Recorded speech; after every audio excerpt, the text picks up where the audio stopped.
There's a lot of power in your story. There's a lot of power and freedom in you being willing to share. I'm eager to share my money story, right? And the who, what, when, where, and how did you, and all those things, because I am 1,000% confident if I can share my story and it can prevent one person, just one, 100, 1,000 would be absolutely amazing, from making the same mistake that I made, or to empower them to make a better money decision earlier in life, right? Welcome back, everybody, back to another exciting show, the About That Waller podcast, where we help the sandwich generation build strong financial habits so that we can talk about money, spend money, and enjoy your money. But today, we are going to be talking about the opportunities of actually telling your story via podcast, because some of you have wonderful stories and some of you are just afraid to even talk to people or even just share because you're afraid that somebody will make fun of you. And I have a specialist here by Ashlee Marie, who is going to talk about the importance of really getting out there and sharing your story. So how are you doing today, Ashlee? I'm doing wonderful. How are you? I'm doing great. So much so that I'm glad that you're here. It's always a pleasure when I receive a new invitation. And it's always an honor. I tell you all the time, you are a superstar in my eyes. So thank you very much for today. Thank you. Yeah, like we're in this together, and our goal is to kind of help support each other in any means necessary. So with that being said, when it comes to a story, what story do you choose to select to share versus the one you don't decide to share? So for me, I have tons of stories to share. I think as an introduction, when we met each other, I was actually coaching women out of their 9 to 5. And so I was sharing that story of what that was like, exiting 9 to 5. And then I quickly found out what that life looks like when you exit your 9 to 5, and what it looks like for most people when they don't have a financial plan in place. So I oftentimes tell that story. And then not even a couple years back, I found myself on the run for my life. I literally went to bed and woke up and my entire life changed overnight. And I shared that story with people about making sure that you are financially prepared for transitions in life, because there's so many unexpected twists and unexpected turns. And when I do speak to people about being willing to share their story, I believe, number one, you should be willing to share your story, one that you are healed from, because I have found that when you are in the process of healing and trying to share your story, I found myself breaking down and doing all of these things. But now I'm in more of a polished state. So you guys see me in that state right now, where I've grown, I've healed, and I'm now ready to share that story in hopes of seeing other women escape from situations that they need to, when finances is one of the primary reasons why they stay when they should be leaving. So No, I like that segment or that phrase, which is to share a story that you healed from. And a lot of people feel as though they think they healed, but how do you know you're healed enough to share? I kind of think of it when people say skeletons in the closet. If it is still a story that you are unwilling to kind of peel the layers back and shine a little bit of light into it, you might want to just hold on to that story a little bit longer, because oftentimes when we're not quite 1,000% healed from it, they say hurt people hurt people. And that's just something that I've learned personally. Helpers help helpers. And what I mean by that is when you have healed from it, you now can tell that story in a way from growth, longevity, legacy, and really be willing to share some of your life lessons from it versus just concentrating on the source of the pain. And so for me, that's what I would share with anyone. When you're ready to kind of shine a little bit of light on that the skeletons in the closet, you're actually willing to go hand in hand with someone and bring them to that spot that maybe still hurts a little bit, but it's not hurting enough that you're still in that guarded mode and you're still like throwing everything in the closet and you're just hoping that nobody opens that closet, then it's just not time to tell that story, man. Because you really have to be prepared for it. Yeah. And podcasting is definitely therapy. I can tell you that. It is. I love podcasting. Like, It's one of the things I had this person step away from as a woman that was on the run, having such a public profile, having some of those things. But now I'm able to resurface, share my story, and grow from it. So, absolutely, it's very therapeutic for me as well, being in this seat as well as hosting podcasts. yeah, and I think a lot of the times I would say most podcasters we're introverted and we Mm, don't like to be around people, but we is got a that lot to say. so? We got a lot to say. So I am the opposite. I am Really an extrovert that for a small portion of my life was an introvert just because of the nature of what happened. I absolutely adore people. I have never met a stranger in my entire life, whether it's someone at the grocery store, someone that I have the privilege of interviewing with, or coaching. And so, yeah, I think a lot of us, you say us, I can say us now. At one season, I was very introverted, but no, 99.9%, I am loud, rambunctious, boisterous. I am like the hype of the party. nice. And we need that. We need that. You need that on both sides to pull those introverts from come from behind the camera. The time is now. Right, and all us interests are like this, and like the extrovert, like, come on, shine the light on you. Like, we see you. Right. Yes, we see you. Come on out of there. Right. So, yeah. And I think that is also a good way from, telling your story because you're excited about it. Yes. Not just excited about the story itself, but sometimes the impact that it has Yes. to kind of help somebody else out. Because going back to what you said, helpers love helping. So what is it if somebody is trying to heal? Would you recommend them talking to a podcaster just to record the episode, but not actually publish it? So here's what I think. It depends on their story. Mm, Some stories that we share, we really need to be mindful of the other people that are involved because we do have the legality aspect of it.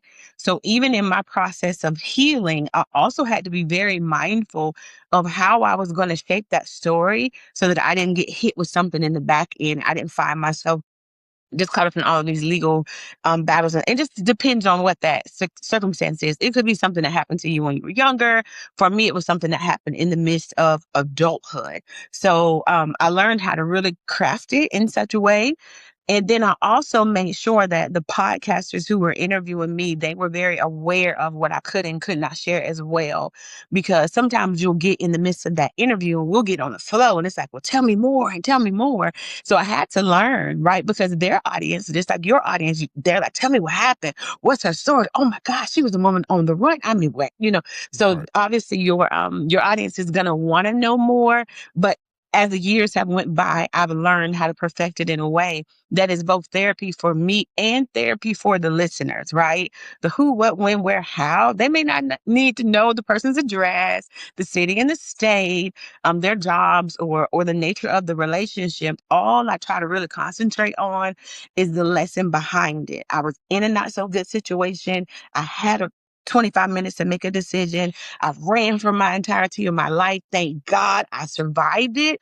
And Wow. now that I'm in a position to share it, I try to share it so it's therapy for both myself and for them so that they see themselves in my circumstance, but they don't feel like they were there, like they can write a book chapter by chapter as well.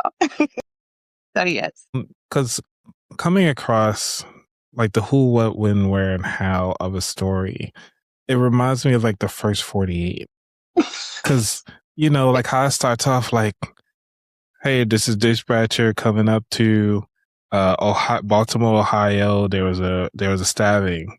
And then everybody was like, well, tell me more. Like, Yes, who was involved? Were the kids in there? absolutely. Were the parents were in there? Like, how late was it? Was it 2 o'clock in the morning, 2 o'clock in the PM? Was it Yes, the AM? Like, what's going on? absolutely. Um, so it's like, Yeah. so how do you start that story off? Like, give us some of those elements like that we need to kind of start like creating a captivating story that's great for podcasting. Well, absolutely. I mean, you definitely need to hook them. Okay. For me, I literally, when I wrote in my book, I said, like, I want everyone to close their eyes and imagine being fully surrounded. All you hear is sirens. right? And you can see yourself there. You can see yourself being in a situation where there's nowhere to hide. I mean, all the sirens are around you. Who is that one friend that you would call in the midst of a circumstance like that? You did it. They're coming for you. They're looking for you. And now you have to face the entirety of the music. You have two choices that you have to make. You either stay and face the music, or you run and you let them call you back to the state of Florida, because I'm in the state of Florida, right? And for me, at that season of my life, I knew that the next 25 seconds of my life was going to determine whether or not I was alive, or whether or not my friends and families was going to be preparing an obituary for me, honestly. And so for me, when I start the story, I'm thinking about the listener on the other end. They want to feel like they're in the story alongside you. Did you feel like you were in the story? Did you feel like your heart was beating? Yeah, I'm like, all right, well, shucks, I got 25 seconds. I'm like, 25 seconds when your body is pumping, like you can figure out some stuff. You can figure, listen, when they say time stands still, and I believe that as the storyteller, we need to grasp that person's attention, because understand there are thousands of other stories that people can just gonna scroll past. But one thing I know, they're gonna be looking at your face, your expression. They're gonna be looking to see, how do I feel? Am I nervous? Am I scared? Where's this person right now? Is he watching it? Is she watching it? Right. So you definitely want to hook them in the beginning. You want to be very intriguing. And then you also want to grow and show them your growth in the midst of the story. I may have started out nervous, fearful, terrified for my life, but on the other end of that, look at me now. I'm now on a podcast. I've turned my life around. I grew from it. I rebuilt my entire life 3 times financially in 1 year. So just even imagining that, it's hard getting up the first time. You get knocked back down. Then you turn around and get up a second time. You get knocked back down. But by the third time, listen, you want to fight? Let's go. I learned how to protect the most important parts of my life. And sometimes we are financially deficient, right? When it comes to certain things in life. But now I'm happy to say the other end of that. And so I think you just need to have a strong closing. You need to be very focused on the transformation you want people to see and experience when you are sharing your story. Now, I'm from the South. I talk very fast. When I get excited, you'll be able to see. And so one thing I'm learning to do is pace myself. But you need a beginning, middle, a little climax in there. Oh my gosh, right? Right. Tell me more. And then you have to have a solid closing. And so for me, I found success in that. I go live every single day on these platforms, and so that I found success in that. I hope that was a good answer to your question. Yeah, no, it is really good because it gets me thinking that I don't tell stories well. I need to do better. Because the closing is where you kind of get hung up at, or sometimes like, what is the climax? How do we identify that? Is that like the turning point in our story? I believe so. For me, it is the moment where you realize it's now or never, right? They say things that you're unwilling to change, you choose. Right? So for me and my story, life circumstances that I was accepting, a life beneath what I knew that I was worth, what I desired. A lot of us are living that, right? You go to a job every single day. We absolutely despise the boss. The boss hates you to a degree, but the money's very good. Now, the climax or the turning point can be where you get one phone call of a relative that needs you, a child that may be needing you. And here you are giving your entirety of your life to an entire career, and they will not let you have the freedom that you need in that moment. Now, for some of us, we've experienced loss. That's a very high turning point. That's one of those things where you're like, I will never give my all, right? Yep. Some people decide to go. They don't miss the experience with the family member, but upon their return, the employer says, thank you, but no thank you, because you chose yourself. Now we're going to choose us. That is also an example of a climax or a turning point. And so, depending on the person sharing the story, it's how they interpret that life circumstance. What did it make them do as a result, right, of what someone was forcing them not to do? And that's typically how I share the climax. And so, yes. I like that. Okay, now talk about the closing because obviously life goes on. But how Yes. do you cut off the story? Mm. How do I don't know if my story has ever been cut off. I find that my story, every time I share my story, it continues to grow because I'm still growing. However, depending on the audience, I'll give you an example. If I were to enter into a corporate setting and I was teaching on overcoming limiting beliefs, or if I was teaching in a church realm, sometimes they'll hire me to come out that way. And it depends on the outcome that I'm really wanting that audience to walk away from. That's where I choose to nip it or clip it. And then I'll say, and there's more. If you would like to hear more of this, you can connect with me on all social media platforms where I'm going to tell you part 32, right? I've got you all the way. You know how you see those series and it's like, Right. oh my gosh, you get to the end and it's like, they take you to that and it's just a drop.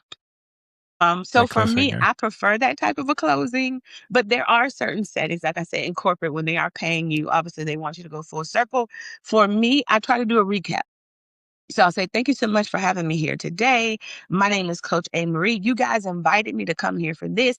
I was able to share a little bit of my story with you about how I was a woman that was on the run, and now I'm a woman on the run after everything that God has called me into. Mm, Story closed, right? I'm going to right. recap everything, point 1, 2, 3, 4, 5, whatever my framework is or was. And then I'm going to invite them to work with me. If you see yourself in this circumstance and you want out, I'm going to need you to go to all my social media platforms and you make sure you get in my inbox. You make sure you get in my community because I want you to feel supported. And so I believe that when you close, you should always give that person what is the next step in the journey? What's their next step, right? You don't want to Yeah. leave them hanging. But even if you leave them hanging, at least give them the next directions and the next steps to work It's with like you. the call to action for us as podcasters, we call it at the end.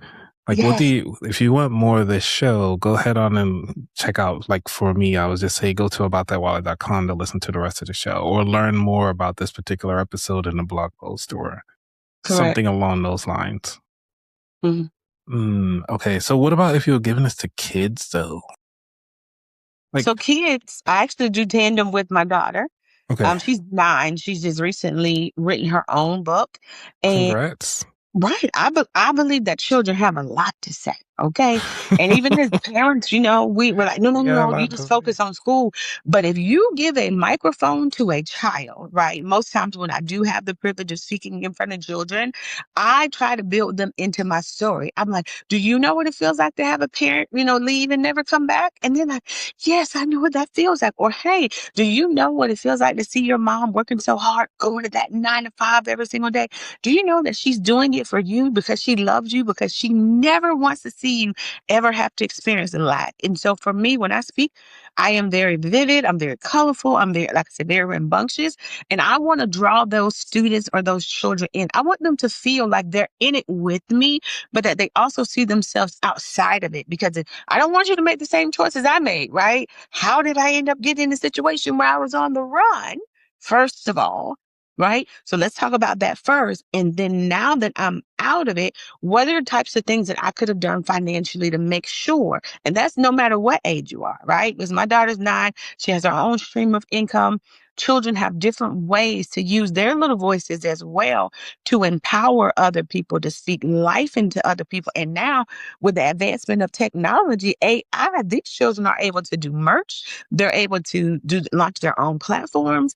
And so, really being comfortable sharing one aspect of the story, even if they have 6 aspects, right? Because children go through so many things as well. And so I enjoy that part of what I get to do every day.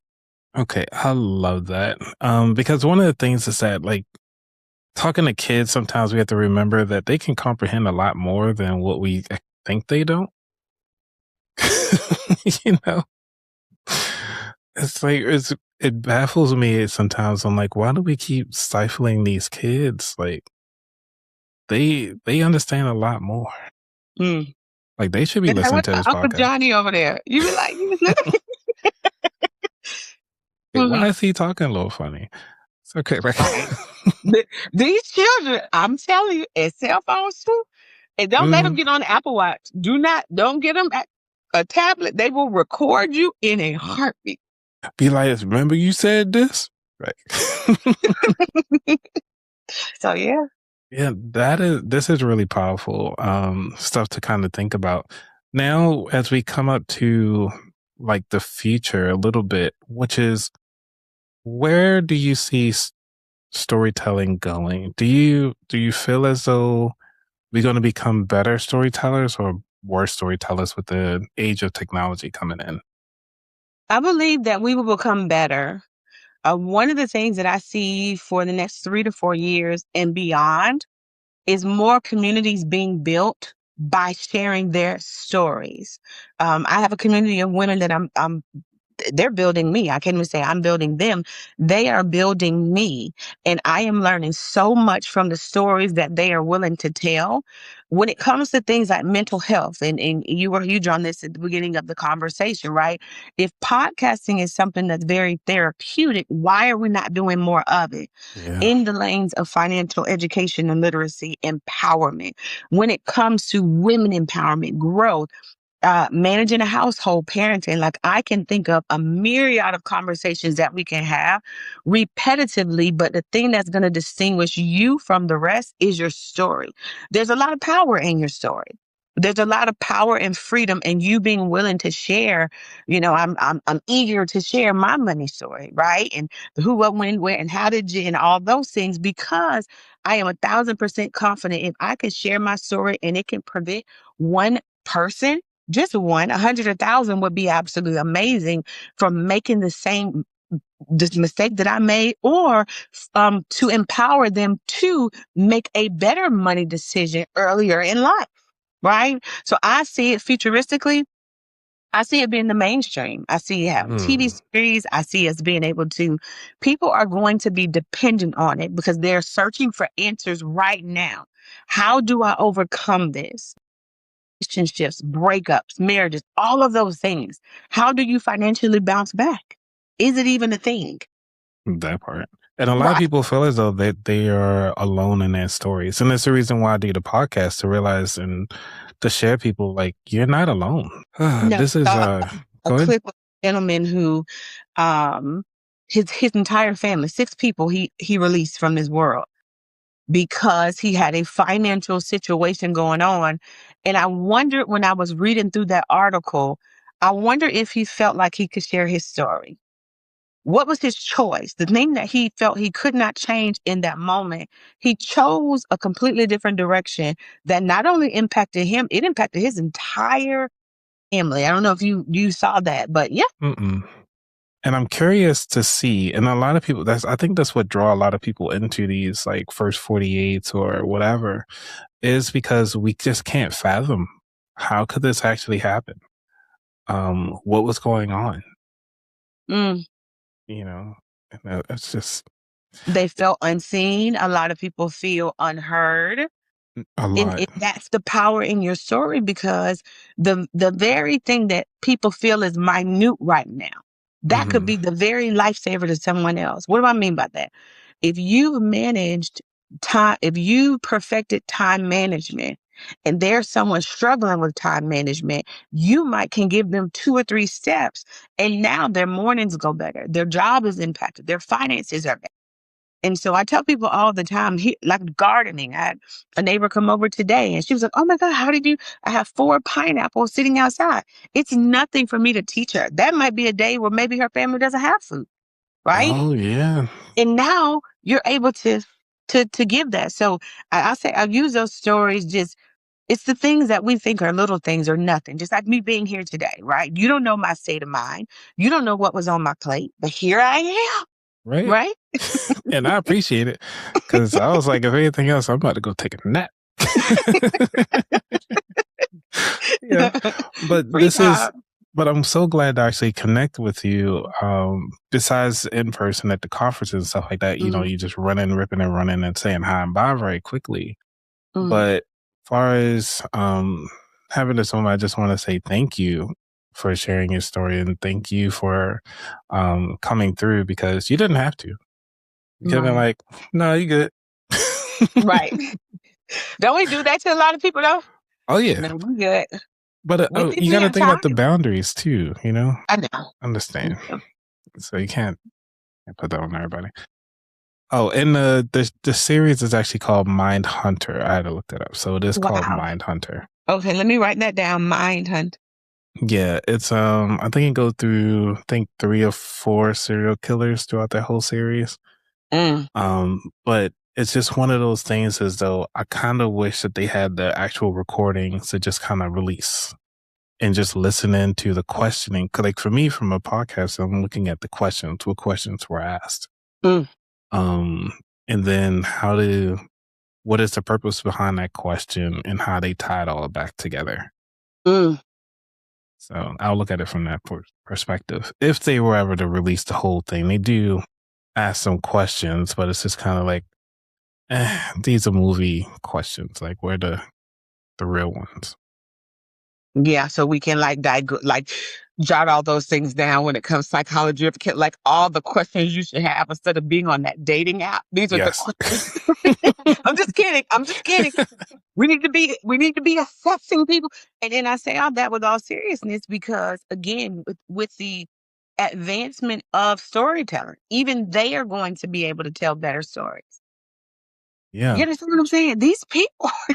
Because remember, people, and this is one of, I think I had a guest that come on the show. He was telling his story.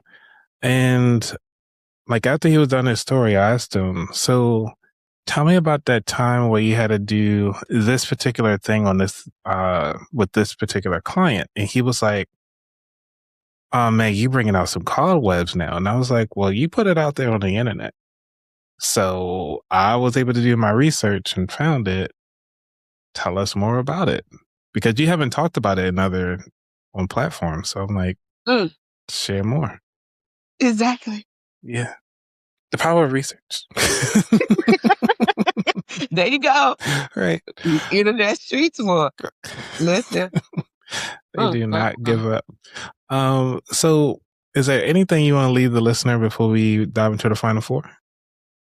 You know, I think so. Here's what I would say. Whenever you think about sharing your story, remember to share it with clarity.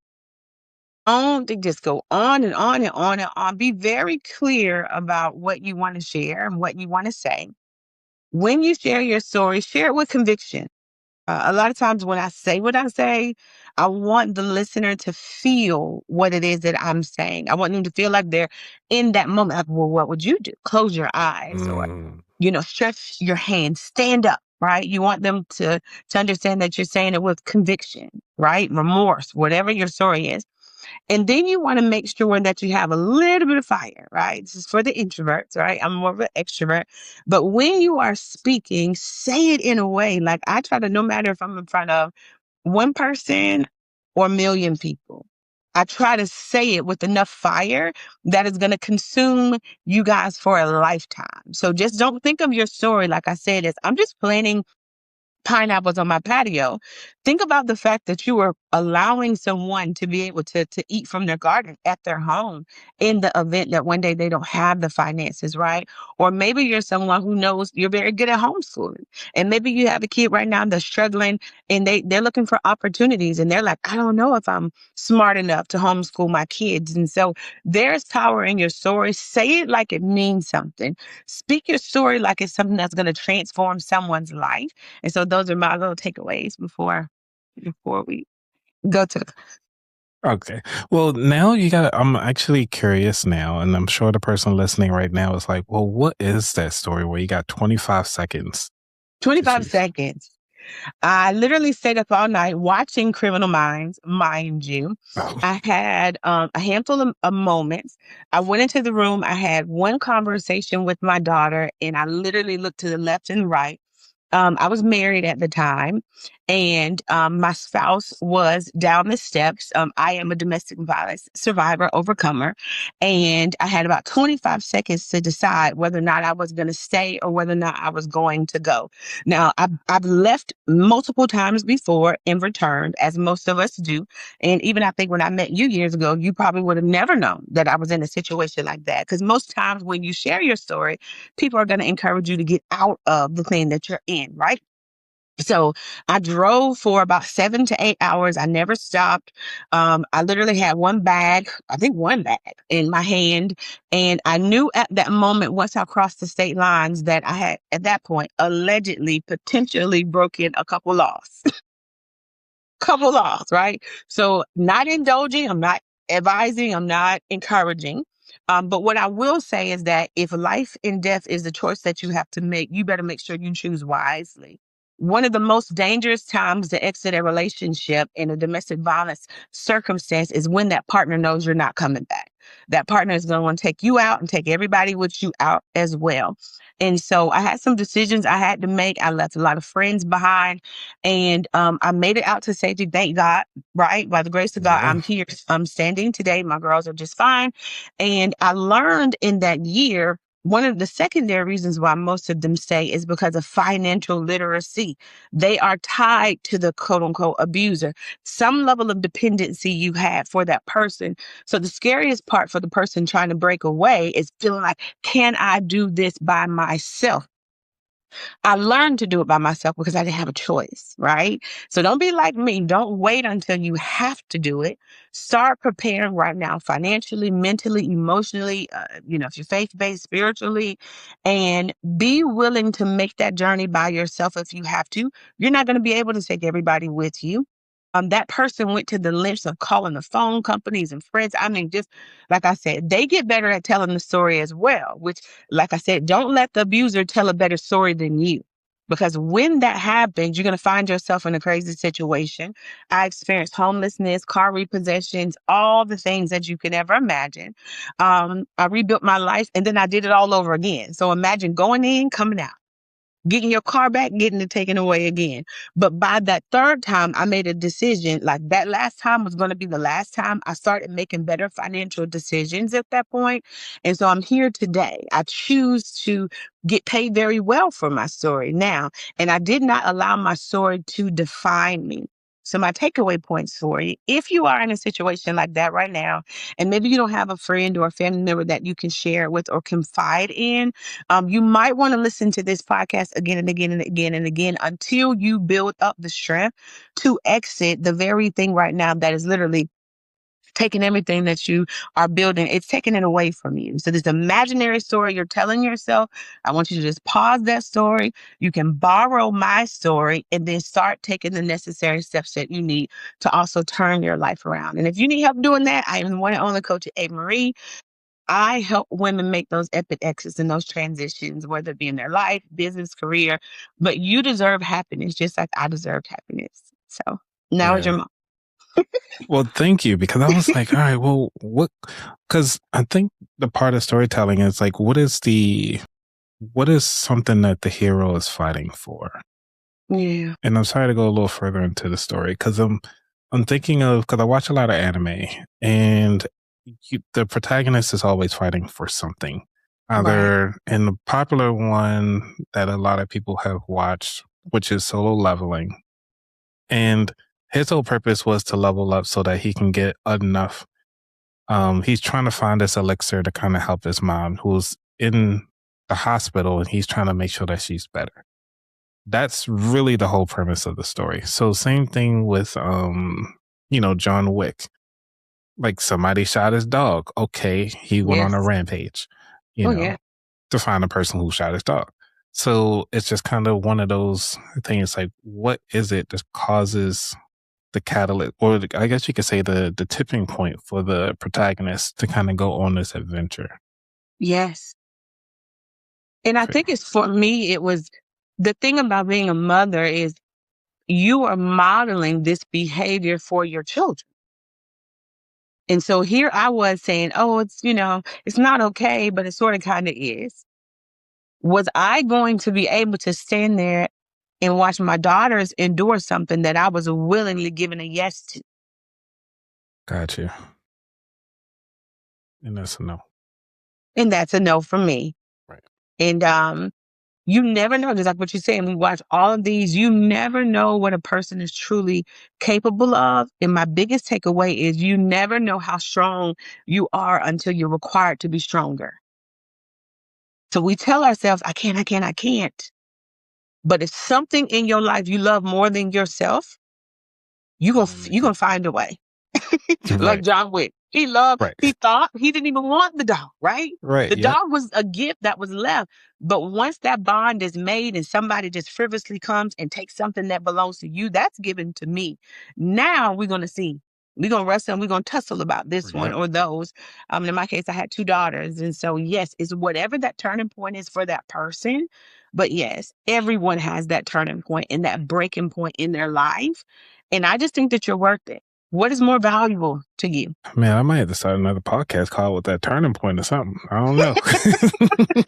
Or you might have to. I mean, you might be on to something here. I don't know. I'm thinking of when you say what's future. So one of my things for the years to come is post-traumatic growth. I think that we hear a lot of these stories about PTSD and military communities and stuff, but I'm actually thinking about it if I can build up that courage to do it. And I want to interview women who've been through things like that, right? Who've Yeah. been through, and not just women, men go through it too. Mhm. Believe it or not, it's not just women. We got some hardcore women out here too, okay? It's not funny, but we really got to start seeing ourselves the way that we are. Yeah. Yeah, not the way we're allowing someone to treat us, but yeah. Man, such a powerful thing. Okay. All right. You ready for the final four? Because I can sit here and talk to you all day No, about this. go. I got nothing but time today. All right. So you ready for the final four? I am. All righty.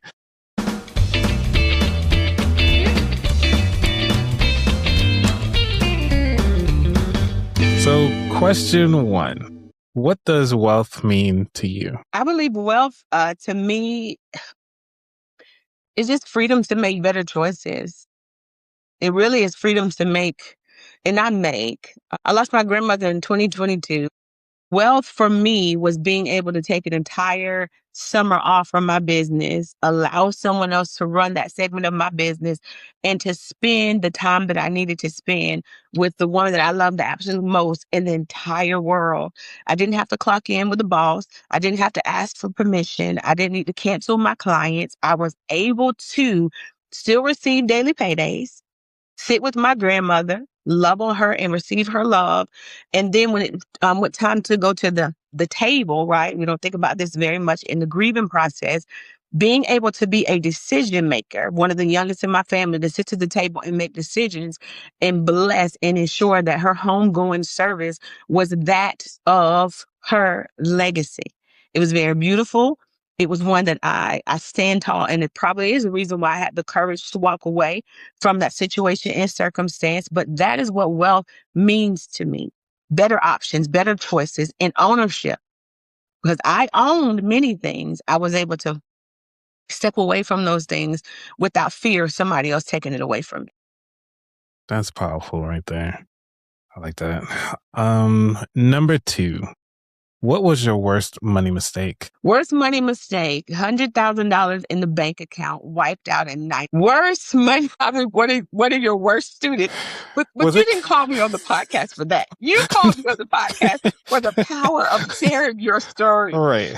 I didn't know it was possible to blow that kind of money. Okay. But it is. Right. I might have to cook. You know what? I got 3 podcasts now, so I need another one called Your Worst Money Mistake. Yeah. It'll be a therapeutic session. It'll be my 15-minute episodes. It'll be like, right. So tell me about things not to do, right. Coach. Party like a rock star. Wrong answer. Right. Right. Number 3. Is there a book that inspired your journey or changed your perspective? So one of my actually I have 2, and I brought them here with me today. One of them is The Process, and it is by Diana David Smith. And it literally talks about transitioning from death into life. I find that a lot of us have to be anchored to something. In my process of rebuilding 3 times in 1 year, I had to anchor myself to my faith. So that's my number 1 book. My second book, I think this is beneficial no matter what you believe. It's called The Third Circle Theory.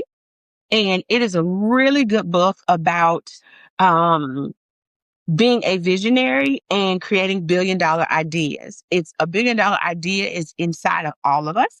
And like I said, as a person who went through $100,000 in 90 days, what I'm learning more than anything else is you really have to know yourself. You have to know the thing that you're placed on this earth and you are called to do.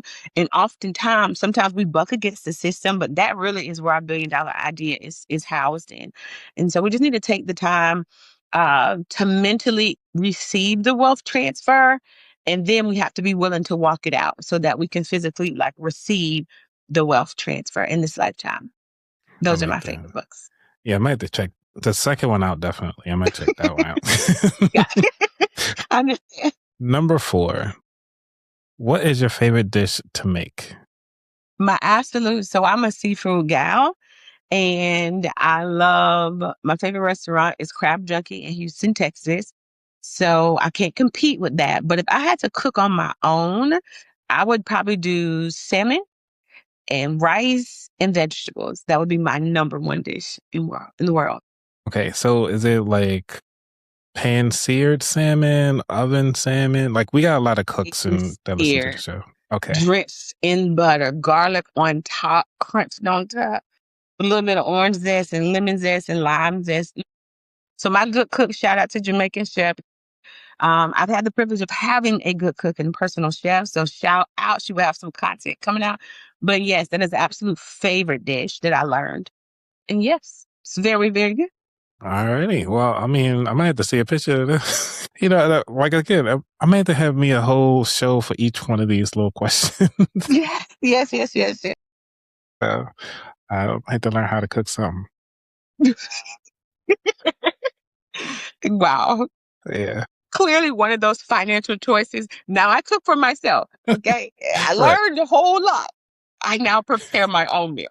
Okay. Yeah, okay. So you're not cooking for others. Okay, got you. You're like, yeah, you don't want to eat this. Let's go out. Right. Now we cook at home. Right. I can make a peanut butter jelly sandwich. Love peanut butter jelly sandwich. Hey, there we go.